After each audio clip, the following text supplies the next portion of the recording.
Well, hello everybody. Hello, hello, hello, and welcome. Welcome. It is Monday night and we are back together. I know it's like we didn't like see each other for a while. And then we kind of teased you and just kind of came out of nowhere 2 weeks ago. And then we're like, we just that was good enough. And then we're like, no, we gotta do it. But this time, we couldn't just do the three of us because that's no fun. So we had to bring an extra one in. Because truthfully, we most of the time we don't know what we're talking about, but this time it would be for surely our Yes. knowledge base is pretty limited, or we would talk about it like old guys talk about it. Back in my day. Well, but here's the great thing. After the show and all the things that Michael's going to teach us in this, you know, hour-long segment or less, the next time we get together, we could use his tips to better prepare for the show. Yeah, Well, we true. definitely could, or we could just use the whole process, and it could do the show for us. Yeah. And then Cubbie wouldn't have to put pants on. I don't have pants on tonight. Oh, okay. Well, that's that other channel that they get. Yeah, Yeah, that's a whole other How channel. do you think he gets his OnlyFans going? that's how you. Christmas can be good this year, gang. And that's true. I only have one fan. It's my Yeah, wife. yeah. It's that's it. As long as she pays. I thought you were going Only to say fan. the little box one that was going around in the circles in the back corner. Yeah.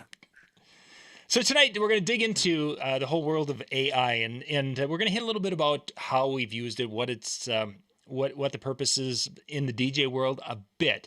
But really, what we wanted to do tonight is we wanted to invite someone who is using it quite a bit, which Michael has been more active in that realm than any of us, and getting the kind of impression of a 20-something and how they're utilizing it in Michael's case, a little bit with the DJ, but he's also using it in different aspects of his life. And for those of us who are over 40 and don't have that kind of a source in your house, this could be something that could be beneficial to learn a little bit about how this thing that we hear about in the news all the time or read about in the wait, people don't read, that we see on social media that everyone's talking about.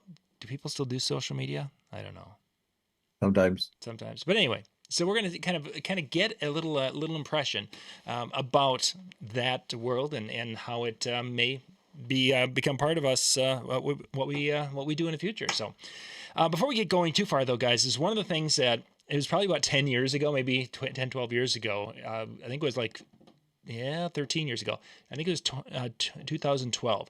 Drax and I were doing a show, and we were talking about that the eventual future of the DJ world was going to be computers that were smart enough to be able to observe the crowd and to be able to program music and to mix music and do different things based on what it was perceiving from the crowd, and in some cases be better than many of the DJs who are out there performing.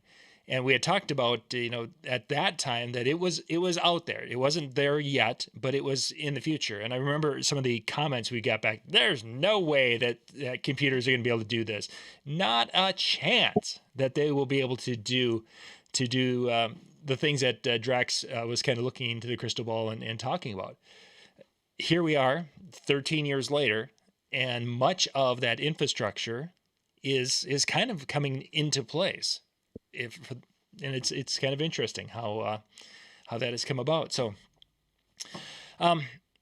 first off, I guess let's kind of take it from Michael. When you from the DJ side of it, let's kind of do bridge how you have utilized some of your connection with that AI world with what you have been doing in the DJ here, especially recently in the last number of months that you've been performing. How have you utilized that tool with your performances? Sure. So aside from just the obvious of, insight for music requests, probably one of the coolest ways that I've been able to use AI with DJing is for a wedding. And the bride provided a handwritten list of music to play, which of course is something that, DJ event planner takes care of, right? We don't have to write the list out. But it was a handwritten list. And basically what I had done it was for punk rock, and I'll confess I'm not exactly cultured in punk rock. That's like a little bit before me. Anyways, so what I had done is I just took the photo of the handwritten list and I put it into Gemini, and it analyzed the list. It had a strong idea for which songs on that list were likely to be the top performers. And I also asked AI, you know, uh, in what order would you maybe construct a set, hypothetically? Because the songs were, in whatever order they came to mind when the bride wrote the songs down. So AI was able to, yeah, identify the songs that were most likely to be a banger, and it was able to put it into designated sets. Like this set is going to be building the energy. This is going to be the more upbeat, hype set. And then the next set was going to be like a reset. And it was using the songs that were on that handwritten list that I had the photo of. And so instead of having to go and, find all the songs in the DJ library and listen to them all myself, who wants to do that, right? I basically just had AI take a look at the list and give me the too long didn't read. And to my surprise, I say that, half sarcastically. I mean, AI was pretty dang right. The songs that it thought were going to do well did well. It had other suggestions that it added that weren't on that original handwritten list, and kind of like, if this is going to work, chances are this will too. And AI was right for the most part. So yeah, I'd even go as far to say that AI had better recommendations. Some of the songs that were on that list from the bride, it's like I played them and they just totally missed, and like, evacuate the dance floor kind of thing. But then the ones that AI had, it's like, AI seemed to know it was talking about. So yeah, that's probably the most practical and most cool example that I could speak on that I have done in the past. It's yeah, is just using AI to, outside of just, music ideas, because that's an easy one. It's like, this song is doing great. What are 10 more songs like it? That's pretty easy, but it's like that handwritten list from the photo into AI, and then AI had basically the ability to put together the game plan. It's quite impressive. So one question I have for you, because from my experience, especially with AI, it really comes down to not just something like, you can't just feed a picture to that and have it. It really comes down to the prompts that you're giving it, right? Like that's going to be the key. So what are some of the things that you, if you can recall, what are some of the things that you did to kind of also help frame that, within that prompt? Did you feed into it any demographic information about the wedding? Did you feed it into anything other than, hey, give me a way to look at these as a set list, things like that? Yeah, so the very first prompt that I had given AI was, I sent it the photo and I'm like, analyze this list. And, it was able to put together kind of a demographic based on the handwritten playlist. And then I was also able to put in, it's like, I think the couple were in their, mid-20s, mid to late 20s. And then obviously, uh, on within the notes that we had on the couple, it's like they wanted the punk rock, kind of, genre, that direction. So just with that very little insight, AI was able to, piece together a really great part of the puzzle. And so then after, I was like, analyze this list, what are likely to be the best performing songs? And then I just asked, it's like, how would you organize the dance, to kick off the dance, and then, transitioning into the different segments, and, what would likely be the best way to approach it. That's exactly what the prompt was. It really isn't anything too fancy. It's like, analyze the list, which songs are likely to be the best, and how would you go about, like, if you were the DJ, which songs would you play and in what order? Yeah, it was pretty simple. So you said you actually uploaded the photo? I mean, do you have an app or did you scan it in off a scanner and put it into your computer? How did you said you took the photo that the bride gave you? That's amazing Yeah, in yeah, and itself. yeah. So I think the bride had text messaged the photo. They had written out a paper, they took a photo of it and sent it over text message. Okay. And if you're using, Chat GPT or Google Gemini, or, whatever AI bot you're using today, usually most of the apps on your phone, you can upload a photo. And gosh, the AI, when it comes down to like photo analysis and recognition. It's kind of crazy now. So yeah, I just uploaded the photo and I was like analyze and it did it, you know. Wow. And Michael, Yeah. you use that capability now, even stepping away from the DJ, that having AI analyze photos. That's something that is almost a go-to for you guys. It certainly is. AI is pulling from a much larger database of information than I know in my brain. And I know to like old people, that sounds like, oh, you must not read a lot of books or something like that. But no, it's AI. It's constantly being trained on massive databases. You could spend a lifetime trying to, collect 10% of the information that AI can study in a day. The amount of power that's being invested into the data centers to just crunch information and teach AI is insane. So I kind of forgot what the original question was, but Using the images that you've utilized, that's kind of a go-to for you to evaluate different things, yeah, where you're yeah, taking a picture absolutely. and you're uploading it, and then you're asking questions. Yeah, absolutely. So yeah, if there's something that I'm not sure about, um, it, yeah, AI is a pretty good additional perspective. I'll put it that way for some things, but Hmm. yeah. What is Gemini your go-to, or are there? Do you have a couple of them? Because from my understanding, the whatever one that you use, and I've used it very sparingly, and it's been ChatGPT, and it's like correct this email, or does this sound good, or write a bio for one of my DJs. It learns my writing style. It doesn't make it so formal. It makes it less informal because I wanted to make it more conversational than formal. Do you have one that you go to that adapts? Is it true that it adapts to your writing style and to your stuff? So my go-to AI, well, there are quite a few that I use. ChatGPT is a good one, and I use it until I run out of credits. Like you hit now you have to pay. It's like, all right, well then I'm out. Google Gemini is one that's, just free. And you can pay for the pro version, but it's like they have a free version and it's good enough. And there's like Copilot, that's the Microsoft AI, which is I think built on GPT.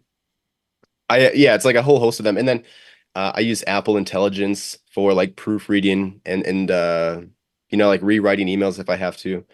But on the specific note of like actual writing and composing a letter, that's actually something that I find AI gets the job done. I'll put it that way. But uh, if I have something that AI writes, usually I will end up rewriting it, because then it's in my own language. I guess I'll put it that way. And I've had it where AI gives me one thing, I'm like, yeah, I don't really like that. So then I'll rewrite it and then I'll put that back into AI and I'm like, what do you think of this version? And then I've had AI straight up tell me, like, actually your version was better. So uh yeah, I guess it really comes down to, what exactly you're using it for. Gemini is pretty good with a lot of things. GPT is, I think, stereotypically the more smart just because it's, open AI, like the original AI, whatever. Copilot, I think they lean more towards coding, if I'm not mistaken, just because they're built. Copilot is the AI that's integrated into applications like VS Code. So basically, that's the one that if you have coding issues, Copilot is the one that's built in to fix it. But yeah, so it really depends on what you're using it for. And I have not noticed AI pick up on my writing style. And I mean that maybe that's just me, but I hope that answers your question too. It's never told me that mine was better than it, so that's a first for me too. So, Yeah. so Well, yeah, no, I'm really thankful for my English teacher for Comp 1 and 2. She was amazing. Everybody didn't like her because she was really strict, we'll put it that way, but I certainly appreciate her really driving home what it takes to be good at writing. So, anyways, yeah. thank you, Mrs. Smith, whoever her name was. Yeah, yeah. Yeah, yeah, no kidding. So Michael, have you used any of the AI tools when you have been doing some of the marketing or doing anything to that effect when it comes to making sales or getting ready to make sales or setting anything up that way? Yeah. Yeah, AI it certainly has a good insight of what could be used for marketing things.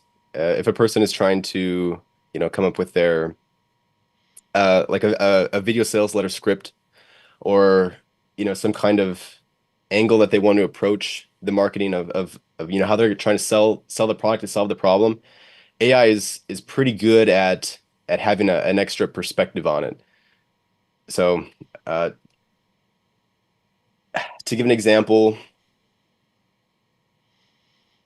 if I'm trying to solve a problem, basically it's like I can identify the problem and then my proposed method of solving that problem, and kind of work backwards with how how it could be articulated towards the market, because we can have a problem for a solution, but then how do we communicate it becomes the real trick when it comes to selling, right? Because you have to sell someone on the solution. And yeah, I think that I mean, it's a helpful tool.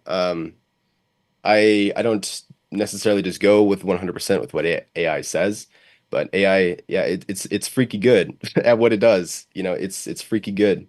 It's freaky useful, I should say. So You just mentioned the not going with it 100%. Part of that is discerning what's quality information that you're going to be utilizing and not.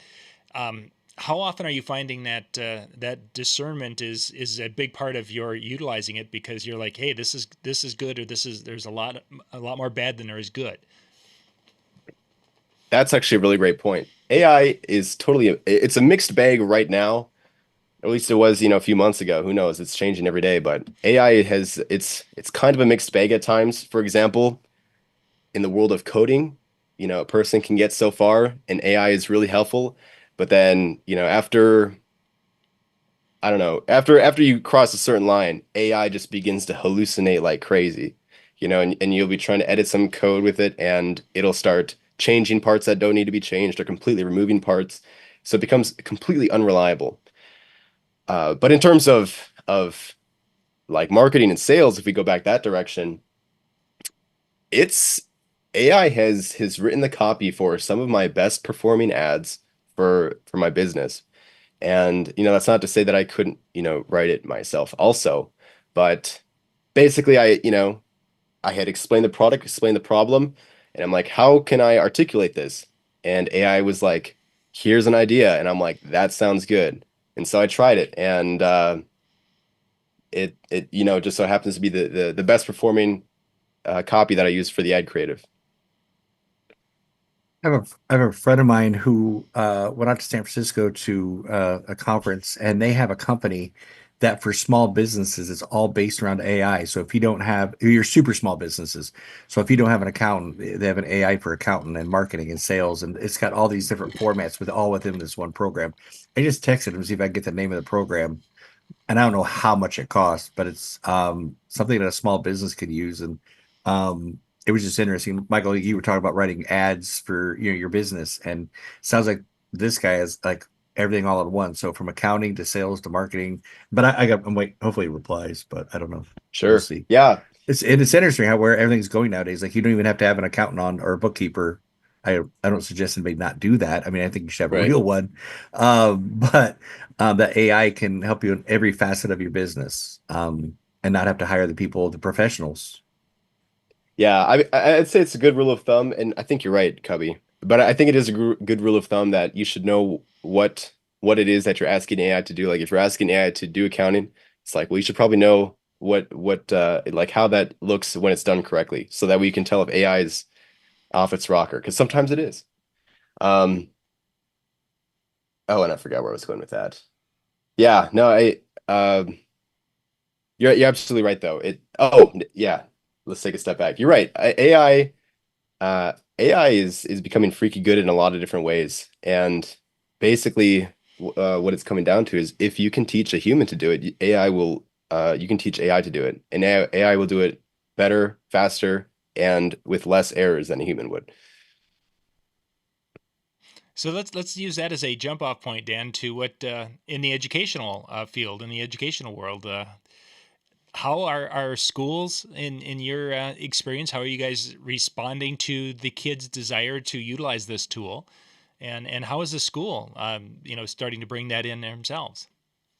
So there's different avenues that are using it. So there are some schools and education entities that are using it in such a way, like Michael was talking about, where you know, maybe you get something with a prompt, and it gives kind of a layout for an essay, and kind of gives you maybe even an outline to go with, and then you put in your own words and you work with it. Or maybe it even gives you the full script, and then you're like changing it to put your words on it, put your spin on it, or even upload and analyze what you've created. So that a lot of times that comes more from the English side that you end up getting. Mathematical computations. It can do that very well, but the big key, and this is where I think the big problem, I'm going to say big problem within AI comes from. And Michael kind of alluded to it. You have to have some discernment to what is happening. And a lot of students, and we'll just kind of sum it up to that, because I've even seen it, with my son's friends, like he's kind of talked about this, where they'll put in whatever the prompt is, or they'll take a picture of the math problem, and whatever it spits back out is what they write, or what they copy and paste into the text box. And so they don't even take a moment to look at what it's doing, what it's saying, things of that nature. We just had a quiz recently, and it gave the students an error analysis problem. And so, to put it plainly, not all AIs are the same. So Snapchat has a built-in AI. When you take a picture with Snapchat, it reads it, tells you the error, but the problem is what it said was the error was exactly what was done correctly in the problem. It listed the error as step 1 to step 2, and it said they needed to like subtract a number or something like that. But the problem was it did subtract the number.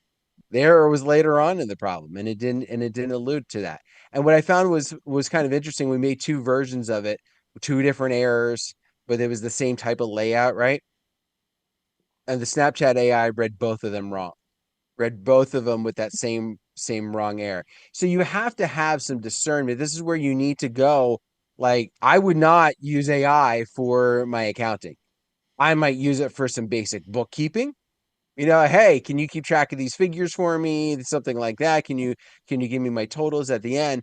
But I'm not going to rely on it to do anything that that has some serious ramifications at this stage in the game.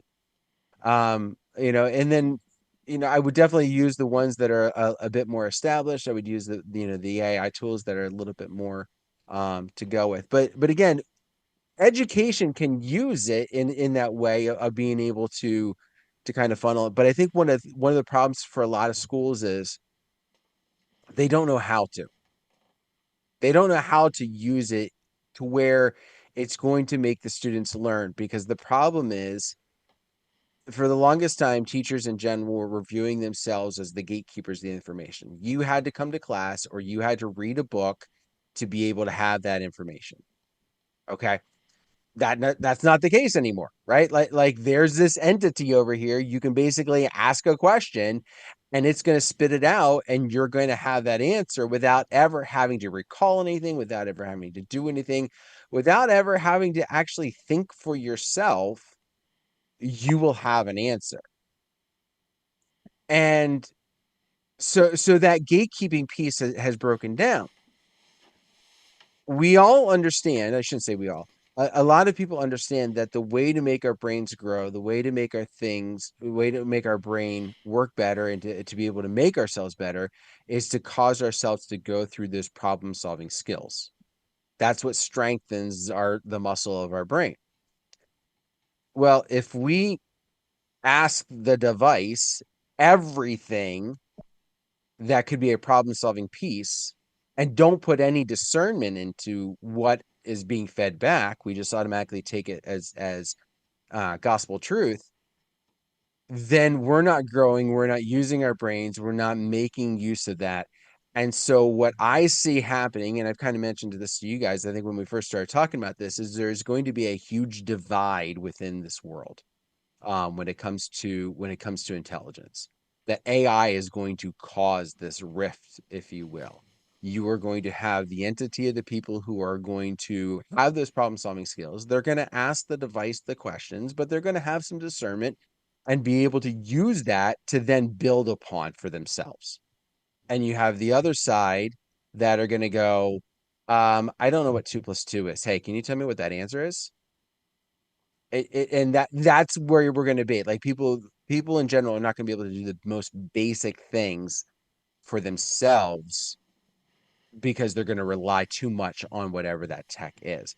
So there's going to be that big rift for as long as we allow it.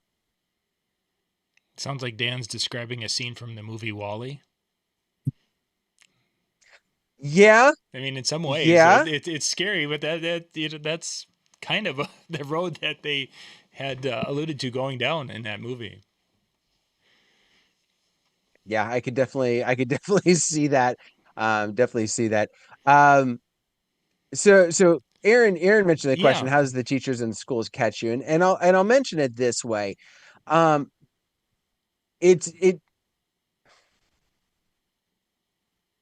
Cubbie, you had mentioned about having it in your language, and there are prompts that you can use to be able to have it sound more like it's coming from you, right? Like, and maybe there's a way to just share, hey, these are things I've written. Can you put it in the style? That would potentially help. One of the ways, Aaron, really quickly, is if I've got a student who, when they send me a message or they talk to me, it's in not the greatest grammatical. Grammatical. thank you. I knew the word, I just couldn't say it. Yeah. It's not in the best grammatical sense. Spelling is all atrocious, everything else. And then suddenly I get something written from them using college level language.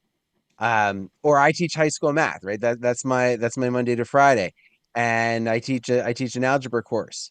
And if I've got a student suddenly that's using calculus to solve a problem, well, they haven't had calculus yet.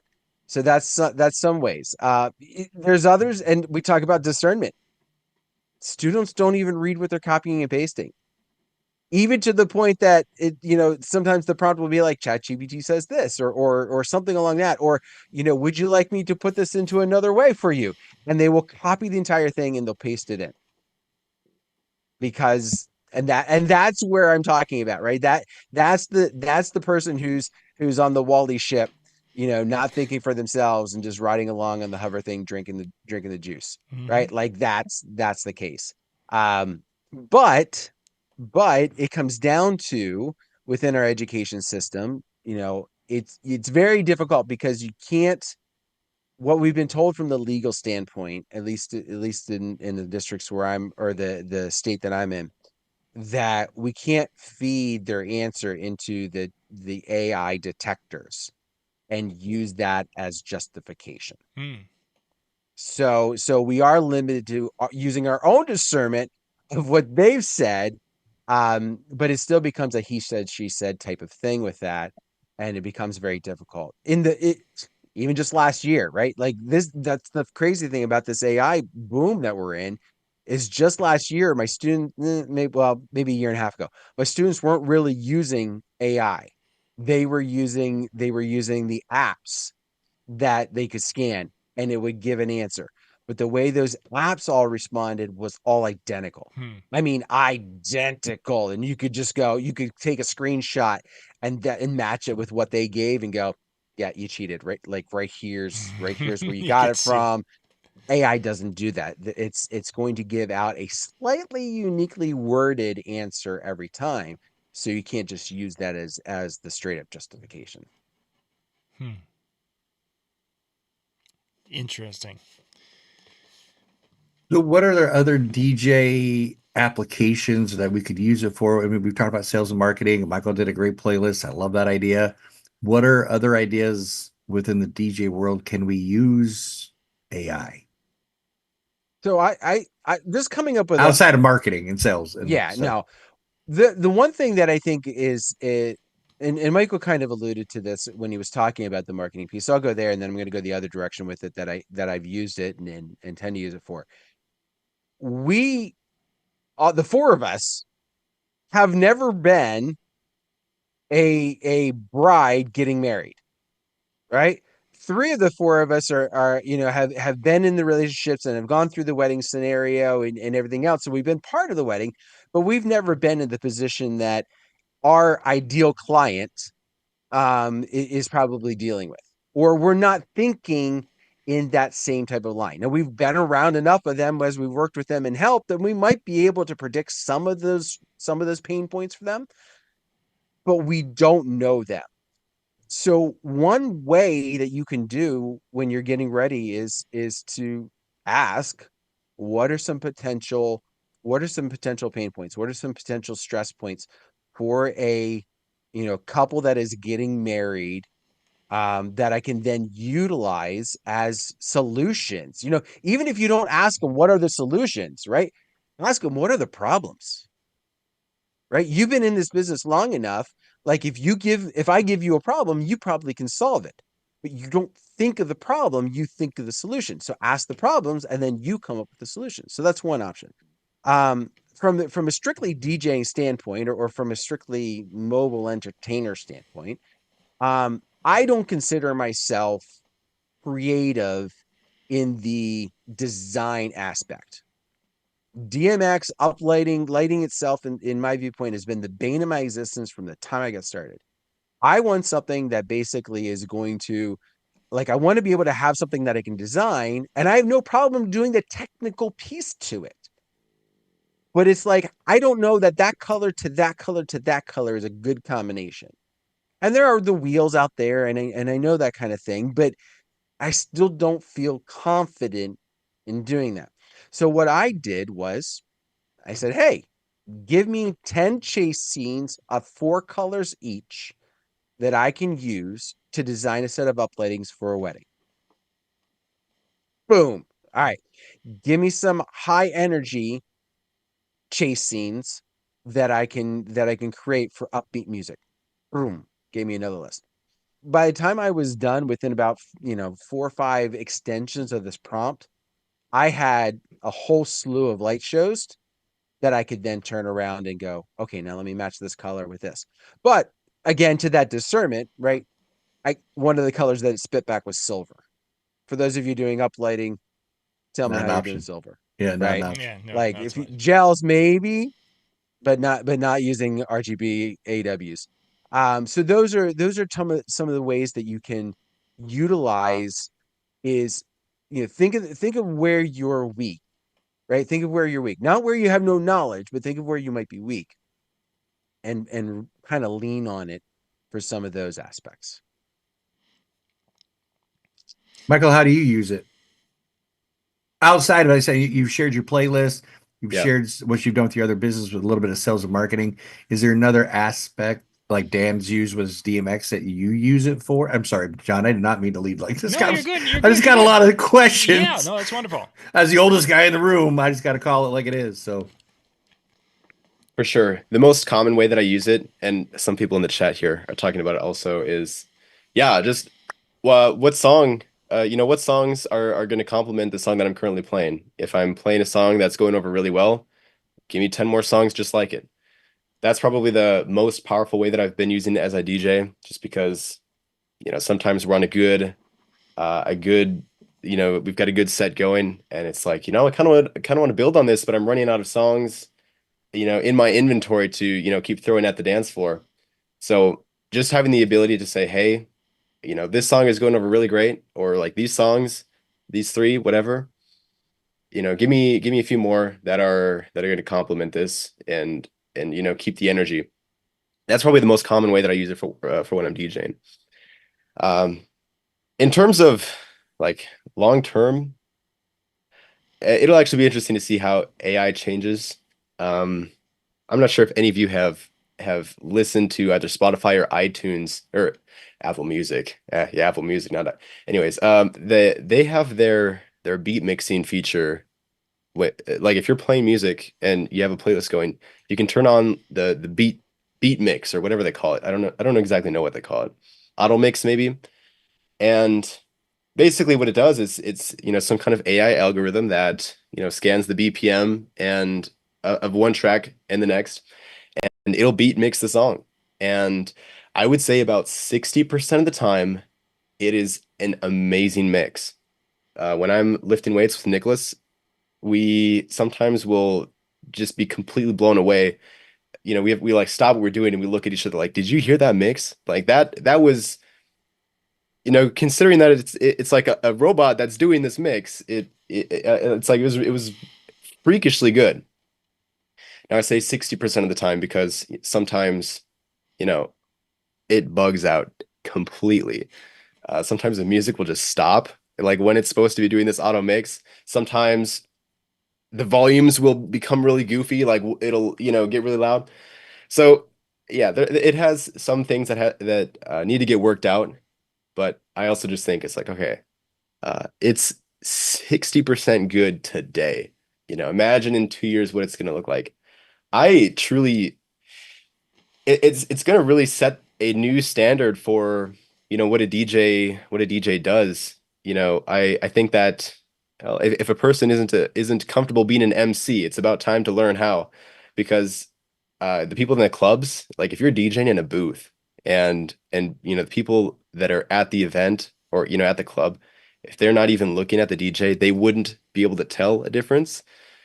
It's like, you know, good luck. I like seriously, I wish you the best, but as I see it, there'll be some kind of you know, AI DJ that's going to come along, or it'll just be Spotify to these establishments, and you'll be able to set the playlist, and it'll beat mix like a live DJ, and it will hit every single mix every single time, and it will also be able to play from a much greater database of music because the AI can analyze a song like we think of when we as DJs analyze a song, you know, we have to pull it up in a deck, and then, you know, we're like scrubbing through the song, you know, trying to figure out where we're going to set the cue points. Like, okay, this could be a good mix spot, whatever. AI basically loads the next song and it's like, all right, we got to figure it out. We know exactly how we're going to mix the song so there's no downtime between the vocals. And you know, and the crazy part is that you know, it trains off of like real DJs that mix. So yeah, to circle back, it's like if people are here are not comfortable, you know, handling a microphone, being an MC, you know, if they're just playing music and mixing music, it's like, yeah, I really don't know what to tell you because I think the time for that is going to be quickly handled by AI. Do you think virtual DJ Serato and those guys are already working on those type of a formats or programs to be integrated into their their software? That's a great question. I know that AI, well, I know that virtual DJ, anyways, that's the one that I use. That it already has like the auto mix feature, but it's Right, right, nothing. It's nothing right. fancy. It's It's not dinner. going Yeah. to. Yeah, yeah, yeah. It's nothing fancy, and like you know, they're kind of just like mediocre, like transition, like you know, fade from one song to the next. But with this, so yeah, I'd be very surprised if these you know, DJ apps, you know, whether it be like DJ Pro, Serato, Virtual DJ. I'd be very, very surprised and hard pressed if they didn't, you know, have some kind of smart AI mixing eventually, because otherwise they're going to be left behind. You know, that's just the name of the game. Uh, so yeah, because like the AIs that are on, you know, these streaming platforms now, again, Apple Music and Spotify, like the two largest streaming platforms now just have that feature as a default. You know, you can just have this AI beat mix your songs and keep the energy going. Like you'll never have downtime in your workout playlist, whatever. It's crazy. And when couples hear that, I mean, they're going to see that um, through, like you said, Apple Music or Spotify. They're going to expect that at their wedding. So you got to be pretty good at it. Yeah, that's for Along with sure. the personality, like you said, I think you hinged on that with the personality and emceeing. Yeah, yeah, no, it's freaky good. I mean, I'll be the first to confess, I'll sometimes try attempt to hit a mix, and sometimes it'll be a mix that I've done 100 times, you know, and it could be someone comes up to make a request or who knows what. Sometimes I don't even hit a mix. You know, sometimes I don't hit all of my mixes, and not that it's the end of the world, right? Most people really don't care. Most people don't notice. But yeah, just the fact that AI will be able to mix every single song that you throw at it, every single time and better than like better than most DJs. You know, you probably have like some freak of nature DJ, you know, like I'm imagining like a James Hype kind of person who, you know, they're doing these crazy mixes, right? AI probably, well, I really don't know how much of the best interest of the people who are programming. It's like, you know, they're trying to serve like a larger population. How many people want to listen to these crazy mashups all the time? But it's you know, in terms of like dance floor mixing or club mixing, yeah, the transitions are basically going to be flawless. And that's the thing. It's like, at what point are you differentiating yourself from the AI? It's like, okay, you're a DJ who can beat mix and keep the energy in a club. All right, this AI can do the exact same thing. And you know, who knows if it's just the Apple Music subscription or if it's a $20 some AI DJ, you know, company that comes out, $20 a month subscription. You know, that's much better than, you know, spending $300 a night on a DJ, you know. So just from the establishment perspective, it's like AI becomes the better option, not only because it's cheaper, but also because it's going to do a better job than what the DJ was doing. And now you don't have to pay the you don't have to pay the DJ or worry about, you know, is the DJ going to show up? Or get too drunk. I did see recently on one of the Facebook groups that a guy literally had it first dance as an AI generated song. Oh, yeah. Yeah, AI music. I've had the chance to actually mess around with that here recently, and okay, I'll say it's freaking good to an extent, but then after a while, you know, you can kind of tell it's like, okay, it kind of sounds two-dimensional, I'll put it that way. But I Yeah. also know some people where it's like the AI generated music, it's like yeah, you know, it's like their new favorite music, you know. As someone who's produced music and produces music myself, I really was not satisfied with it. And you know, I steered away from it. But yeah, no, you're exactly right. AI generated music, like it's pretty dang good for right now. Like it doesn't meet my expectations personally, but it does for others. And so like yeah, give it 2 or 3 years. AI music is going to be, you know, if it hasn't already, it's probably going to be hitting the top charts for sure. I could also see, you know, we often have, there's a couple artists that come to mind for that special mother son father daughter type of dances, right? But think of just how much like the AI aspect might blow that category up even more, just because if nothing else, now I don't necessarily need any talent to create this. I just need to be able to have the right tools, and it will go. And by the way, real quick here, tonight we apparently have learned that Zoom has a new feature That was that if you hold your hands to look like a thumbs up, it's gonna give a thumbs up to everybody. So Cubby, when you've been going like this, it's been taking Oh, is that those what it thumbs is? up. That's what it is. I'm like somebody's liking There's a my couple photo a other whole hand lot. motions you can do, but that's what's been setting it off tonight. At first, I thought you had something sitting on your keyboard, and then I realized and I remembered about the one update. Oh, I So thought everybody's liking me a whole bunch. I thought I was like, no, oh no, my God, look at all the that's all thumbs you. up That I'm was getting. all you, you. you liking you. That's a A weird comment. AI liking me. Look at that. I was like, look at that. So No, Michael, it knows.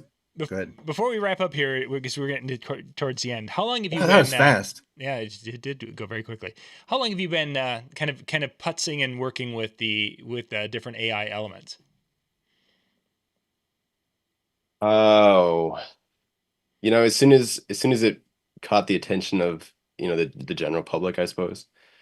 But it was a lot more, you know, easy for me to get into it, I think, because I was much more interested in it's like, okay, this is a crazy tool. How can I use it? I remember at first everyone was like, this is crazy. I can ask it, you know, I can ask it like social media post ideas. And like ChatGPT became like a crazy thing for a short while there.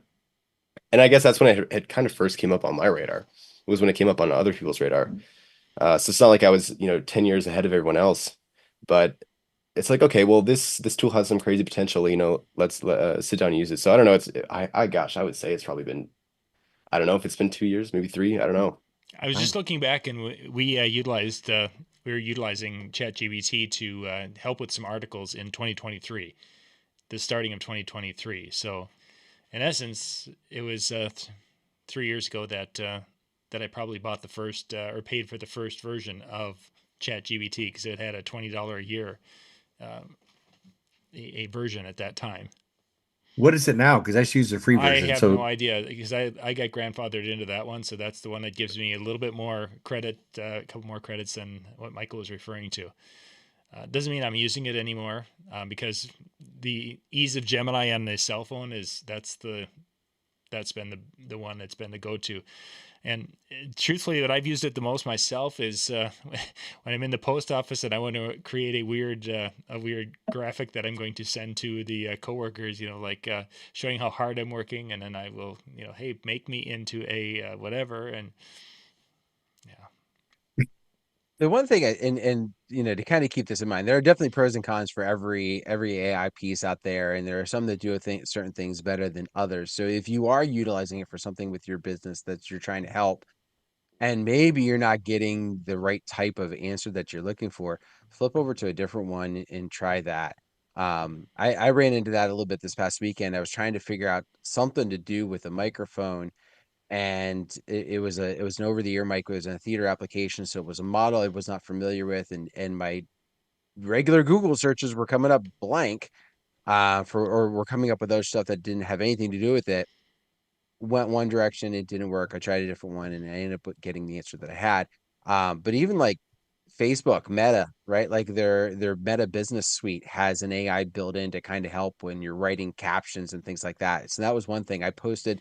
I wrote something up, and I was like, you know what? I just created a bunch of these posts recently, and a lot of these have been kind of straight laced. And it's like one of the options was make it humorous or funny, however they word it. And I clicked the button, and it took a moment and kicked it back out. And I was like, that actually, I like that. Like Mm-hmm. it was kind of, again, it was within the same workspace that I already was, right? And that was one of the reasons why I also used it was I didn't come over to this app and then bring it over to this one and then bring it back to this one. It was like, okay, wrote something here, and then it's like, okay, play with this a little bit, and it gave me some fun tips to do with it, Hmm. or some fun pieces. So I did hear back from my friend, and it's called Olympus OS. It says you don't need to be a Fortune 500 company to link to think like one. And it's this apparently does all this stuff. Olympus OS. And I'm saying I can afford it. I don't know what it costs. Oh, plan starting at $99 a month. But they apparently they like I said they have the bookkeeping, the sales and marketing, and all the different things that you need for a small business. Say we're like a flooring guy, or maybe somebody you don't have a lot of this thing, not just DJs, and DJs as well can probably use this. That's just crazy that they have stuff like that out already.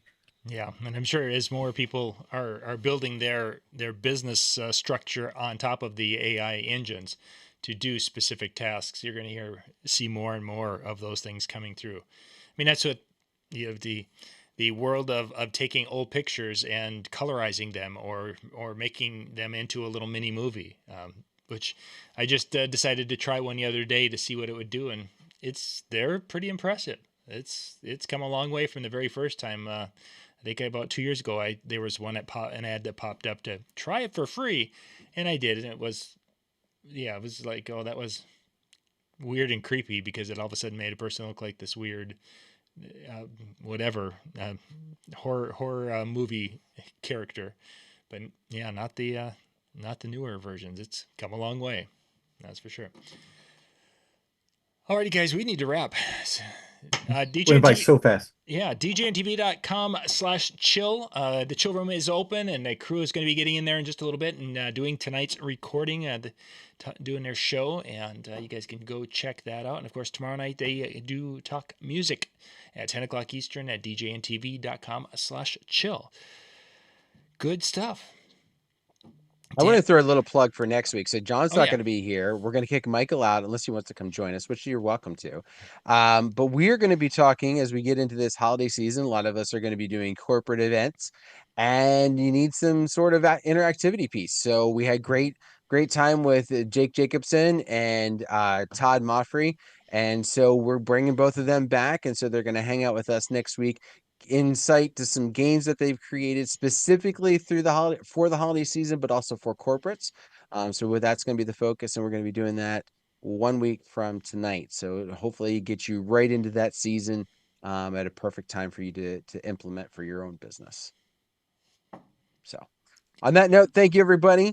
Have yourself a great one, and we'll see y'all next time. Good night, everybody.